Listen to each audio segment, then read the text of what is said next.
Good morning, students. So we are going to start the next chapter, chapter number 3, that is Plant Kingdom. So we have completed the 2 chapters of the unit first, and now we have to start with the third chapter that is plant kingdom प्लांटी हम कर रहे हैं.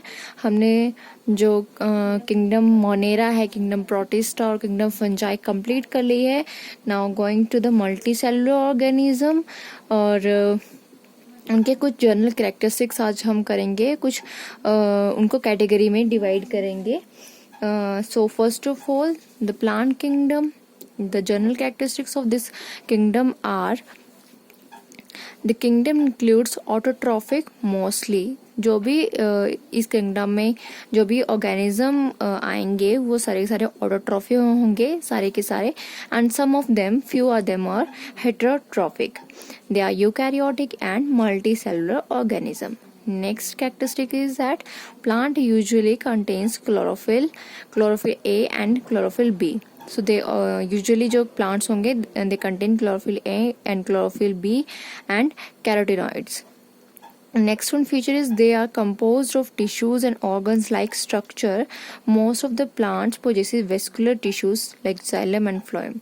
So plants basically they contain some pigments. So chlorophyll और A, B और carotenoids होते हैं. और जो next feature है उसमें ये बताया गया है कि जो plants है they are actually made up of tissues and organs. कुछ structure ऐसे present होते हैं और ये जो plant है they possesses vascular tissue like xylem and phloem. You know all about the xylem and phloem. Xylem helps in the conduction of the water and phloem transport the food, translocate the food from the various parts of the plants. Next is that cells have a large central vacuole. The plant cells and they have large central vacuole. And also one thing, the plant possesses cell wall also, and rigid cell wall which are composed of cellulose. Okay ji. So next thing is that the reserve food material is starch. Most of the plants contain the reserve food material starch. And the kingdom plantae includes algae आएगी, bryophytes आएंगे, pteridophytes, gymnosperms and flowering plants which are also called as angiosperms. Next thing is they are common on land, on seashore and in fresh water.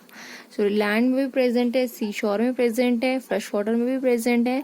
So their habitat actually ranging. There is a wide range of the habitat in case of the kingdom plantae. So next I'm going to start with the classification of this kingdom plantae or kingdom plant. So it is divided on the 2 types. Here you can see clearly that it is divided into 2 parts. So first one is that hidden reproductive structure and flowerless or seedless plants.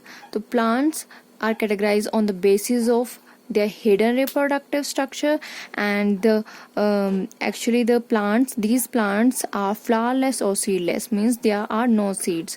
So जो cryptogams है actually they contains no seeds. And next thing is that जो cryptogams हैं वो further 3 types में divide किए गए हैं. First one is thallophytes, then bryophytes and then pteridophytes. So thallophytes क्या है? Thallus like structure means they are round and flat in structures. So they are thallophytes. And bryophytes are also called moss, और mosses बोलते हैं इनको. And pteridophytes are called ferns. Actually they are spore bearing. जो इनके पास pteridophytes हैं इनके जो reproductive structure हैं वो एक्चुअली स्पोर्स हैं. And this thallophyte is actually divided into 2, that is algae और lichen. Lichen जो है वो symbiotic relationship है between algas and fungi, और ये बहुत important है to एक environment condition को represent करते हैं. The whether the condition, the environmental condition is good or not.